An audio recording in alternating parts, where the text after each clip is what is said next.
자, 1번부터 보죠. 다음 중 권리를 취득하는 경우에 전주의 하자나 부담이 소멸하는 것은? 자, 그럼 1번에서 묻고자 하는 건 뭐예요? 그렇죠. 권리를 취득했는데 전주의 하자를 승계하지 않고 전부 다 없어지는 거죠. 그럼 그건 바로 원시 취득을 찾아라라는 얘기죠. 그러니까 문제가 물어보는 게 뭔 줄만 아셨으면 답은 쉽게 맞출 수 있는 거죠. 답은 뭐예요? 시효 취득이죠. 그 앞에 지상권 설정은 뭐 승계 취득, 설정적 승계고 2번의 건물의 매수, 3번 상속, 5번 증여는 이전적 승계입니다. 물론 이제 상속은 이전적 승계 중에서 포괄 승계에 속하는 거죠. 그러니까 이건 승계 취득이니까 전주의 권리에 하자나 뭐 제한이 있으면 다 떠나야 돼요. 근데 대표적으로 시효 취득은 원시 취득에 해당이 되고요.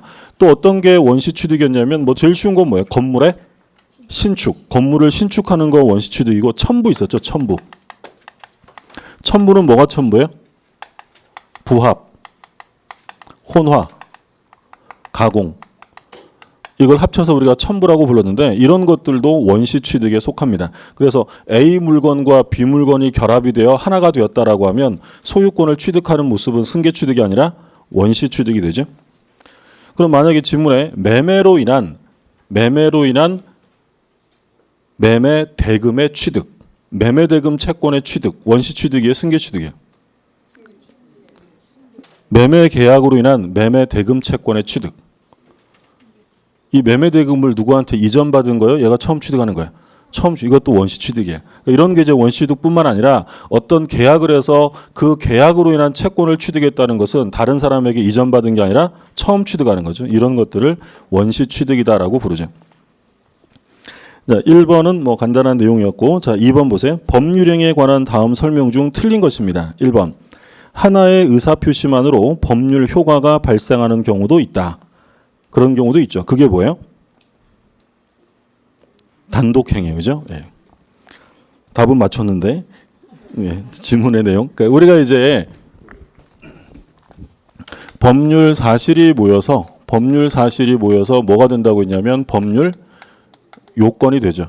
그래서 법률 요건을 갖추면 여기에 따라서 뭐가 생기냐면 법률 효과가 발생이 됩니다.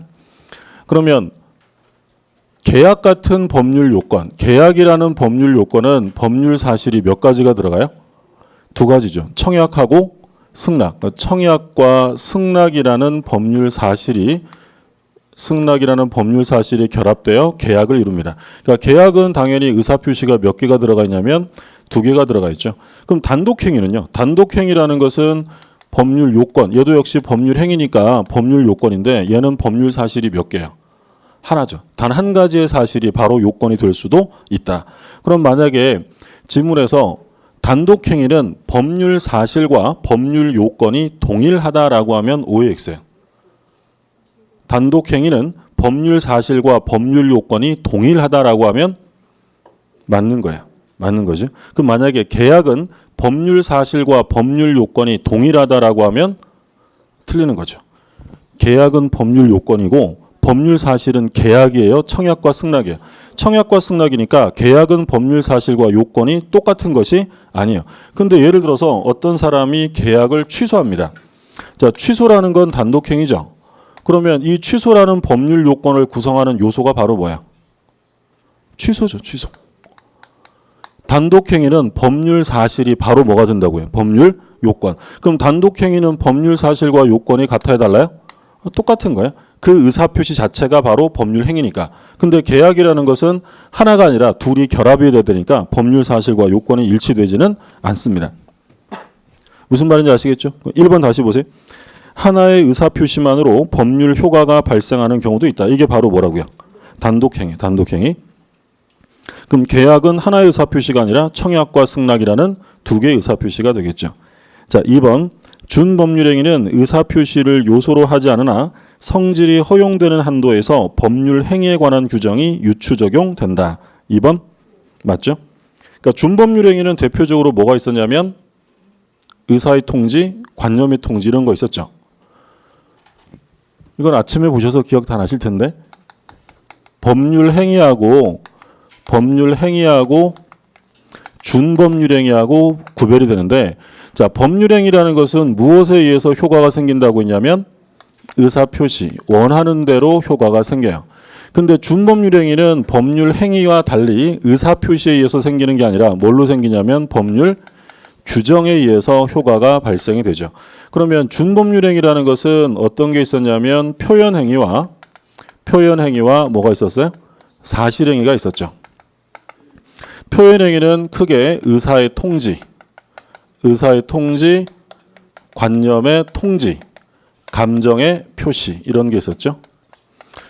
그러면 의사의 통지에는 뭐가 있었어요? 각종 최고, 거절 이런 거 있었고, 관념의 통지는 각종 통지, 승인, 승낙 이런 거 있었고요.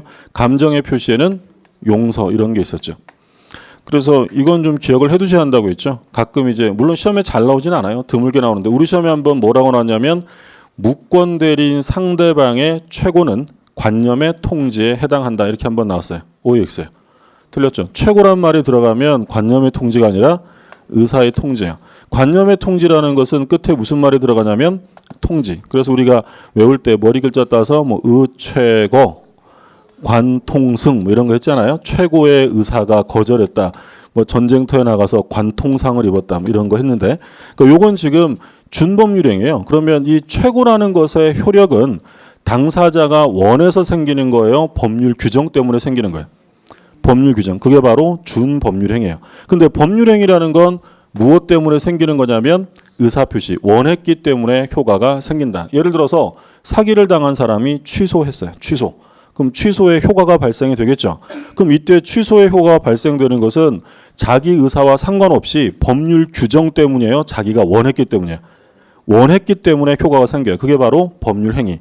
근데 무권 대리인 상대방이 최고를 했는데 본인이 확답을 하지 않으면 추인이에요, 거절이에요. 거절. 이때 거절의 효과가 생기는 건 당사자 의사에 근거한 것이 아니라 뭐 때문에? 법률 규정 때문에 효과가 생긴다고 했죠.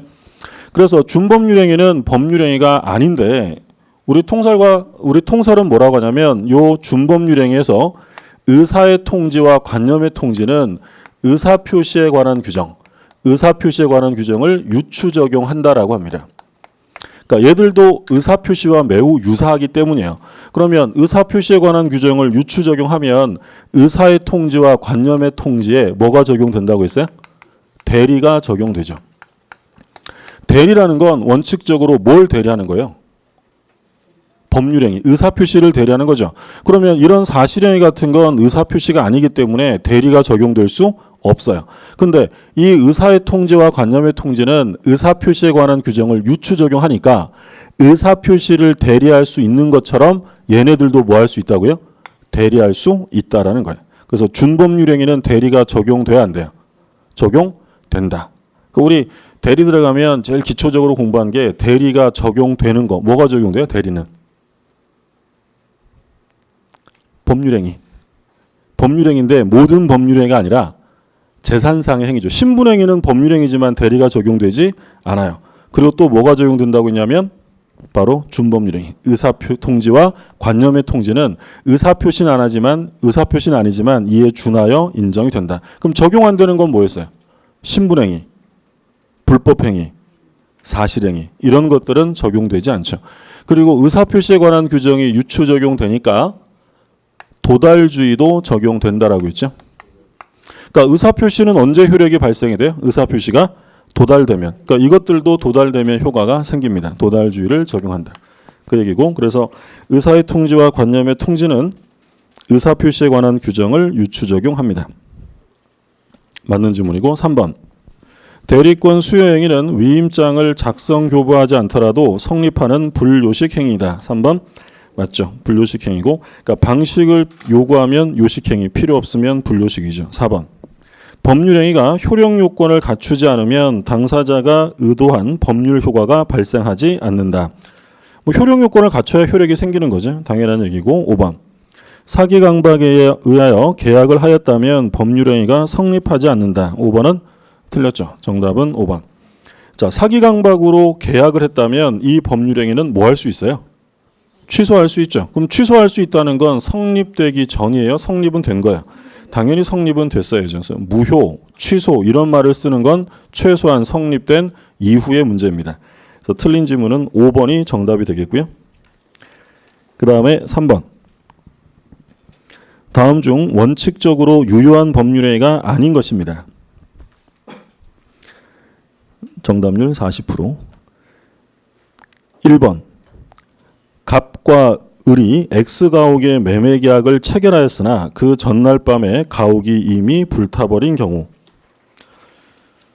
저는 이 문제는 거의 다 맞추실 줄 알았는데 예상이에요. 그러니까 제가 출제자의 의도와 시험 보시는 분의 결과가 달라요. 저는 이거는 거의 다 맞출 줄 알았거든요. 1번은 유효예요, 무효예요? 무효죠, 무효. 정답은 1번이죠. 계약을 체결했는데 어떻게 한글이 독해가 안 되셨어요? 매매 계약을 체결하였으나 그 전날 밤에 가옥이 이미 불타버렸대요. 시험장 나와가지고 이러면 안 되는 거죠. 예. 지금 그럼 이건 원시적 불능이에요, 후발적이에요? 원시적 불능. 그럼 당연히 무효죠. 정답 1번입니다. 1번. 실제 시험장이었으면 2, 3, 4, 5번은 읽어볼 필요도 없는 거예요. 그렇죠? 1번이 너무 확실한 거니까 2번 보시면 갑이 내심으로는 줄 의사가 없으면서도 을려의 환심을 사기 위해 고급 승용차를 주겠다고 약속한 경우. 이건 뭘 말하는 거예요? 진짜 줄 생각이 없으면서 준다 그랬대요.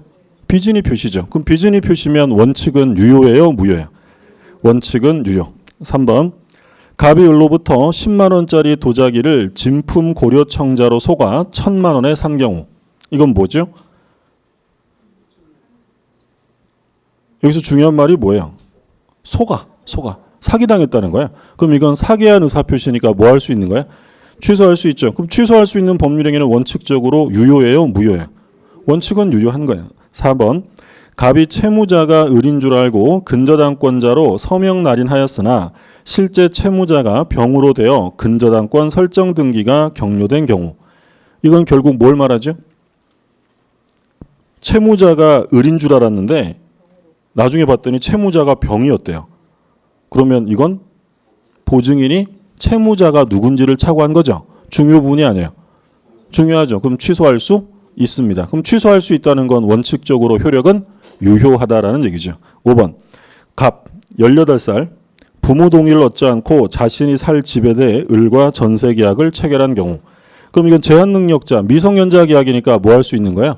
취소할 수 있죠. 그럼 취소할 수 있다는 건 당연히 원칙적으로 유효하다. 그럼 유효가 아닌 것은 뭐예요?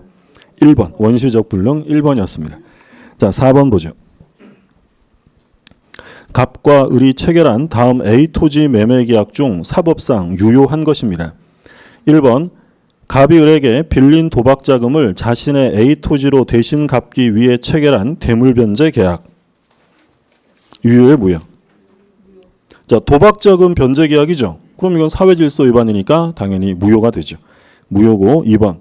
을이 갑으로부터 매수한 A 토지를 을로부터 다시 매수한 병에 대하여 갑이 직접 이전 등기를 해주기로 하는 중간 생략 등기 합의. 이거는 유효하죠. 정답 2번입니다. 3번. 계약서에는 A 토지로 표시되었으나 갑과 을은 모두 B 토지를 매매할 의도로 체결한 계약. 그럼 뭐에 대해서 계약이 성립한 거죠? 자, 천천히 보세요. 계약서에는 A 토지로 표시되었으나 갑과 을은 모두 B 토지를 매도할 의도로 계약을 체결했대요. 그럼 계약이 성립된 건 뭐예요? B 토지죠. 그럼 A 토지 매매 계약은 유효예요? 성립한 적이 없는 거예요. 성립한 적이 없어요. 3번도 답이 아니겠죠. 3번 무슨 말인지 아시겠죠? 네, 4번. 국유재산 사무에 종사하는 공무원이 법령의 규정에 위반하여 국유재산인 A 토지에 대하여 타인 을의 명의를 빌려 국가와 체결한 매매계약. 유효겠어요? 무효겠어요? 무효예요. 국유재산법에서 이 국유재산의 업무에 관리하는 이 공무원은 국유재산 계약을 체결하지 못하도록 되어 있고요. 그걸 위반하면 이건 당연히 유효가 아니라 무효가 되는 거예요. 무효가 되고. 5번. 갑이 강제 집행을 면하기 위해 을과 짜고 자신 소유 A 토지에 대해 허위로 체결한 매매계약. 이거 뭐예요? 통정허위 표시죠. 그럼 A 토지 매매계약은 당연히 무효가 되죠. 그래서 유효한 것은 2번이 되겠고요. 자, 5번 반사회적 행위에서 틀린 것인데 1번. 명의신탁 약정 그 자체는 반사회질서 법률행위에 해당한다고 볼 수 없다. 명의신탁은 사회질서 위반이 아니죠. 그 다음에 2번 전통사찰 주지 반사회적이 아니야. 아니죠. 반사회적으로 할 수 없다. 3번 반사회질서 법률행위는 법률행위의 목적인 권리 의무의 내용이 선량한 풍속, 기타 사회질서에 위반하는 경우뿐 아니라 표시되거나 상대방에게 알려진 법률행위 동기가 반사회질서적인 경우도 포함한다. 이건 결국 동기의 불법을 묻는 거죠.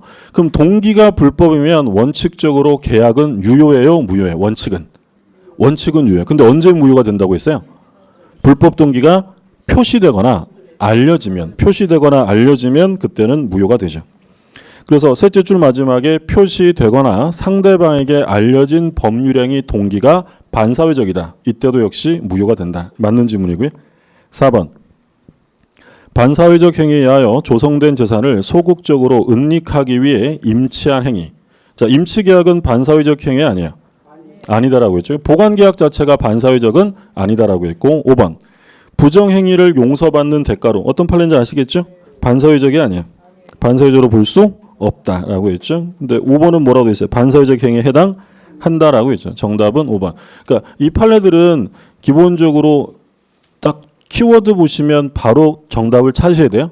그러니까 1번 같은 경우에 반사회적 행위를 물어봤는데 1번의 첫 단어가 뭐야?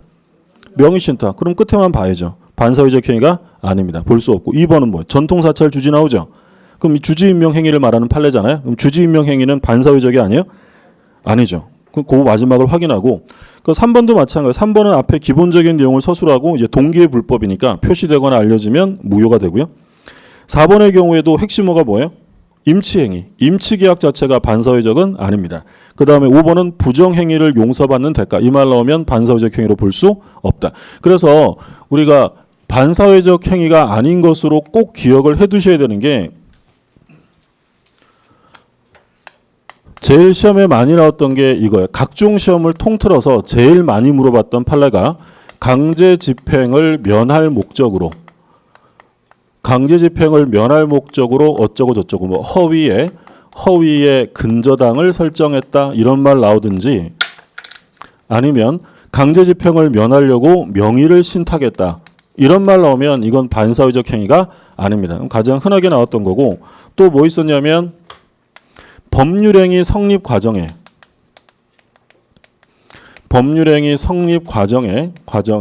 뭐가 들어갔냐면 강박. 불법이 게재가 됐대요. 그러니까 법률행위 성립 과정에 강박, 불법이 게재되었다면 이건 반사회적 행위 아니야. 아니라고. 이건 반사회적 행위라 할 수 없고 이건 무엇을 가지고 효력을 논의해야 한다고 했어요?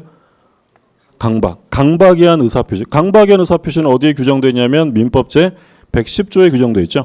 그러면 강박에 의한 의사표시의 효력은 어떻게 돼요?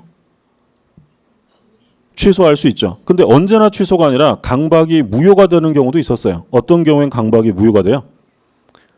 의사결정의 자유가 완전히 박탈되면 무효. 그러니까 110조 가지고 취소 무효를 논의해야지 이 자체를 가지고 바로 103조라고 해서는 안 된다라는 게 판례였고요. 또 뭐 있었냐면 투기 목적이 있었죠.